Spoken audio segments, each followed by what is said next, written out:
Директорот на Фондот за здравствено осигурување Сашо Клековски вели дека пациентите со тумор треба се насочат јасно во кои лаборатории се прават анализите за тумор маркери и дека користењето на овие анализи треба да биде рационализирано.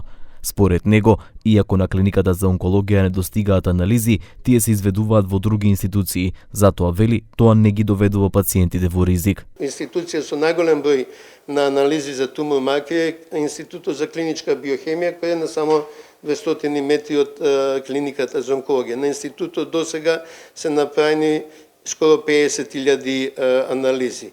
Тука се и ГОП 8 септември меѓу поголемите, а над 10.000 анализи се прават и во Куманово, Тетово и во други градови.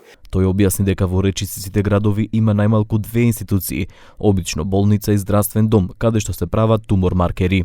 Најмногу тумор маркери се прават за простата, ПСА, а околу 65.000 до септември, а се направени 21.000 анализи за тумор маркер за рак на дојка. Дали може подобро? Да, може подобро во две насоки. Првата насока дека мора да има јасно насочување на пациентите која лабораторија во моментот не ги дава бараните услуги за пациентите да не лутат, посебно кога треба од општата болница додат во здравствениот дом или обратно.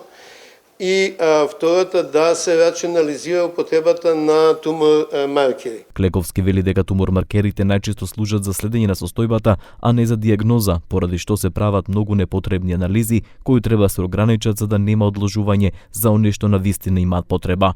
До септември годинава се направени речиси 250.000 анализи. И според Клековски тие чинеле над 2 милиони евра, како фактурирани услуги за Фондот за здравство.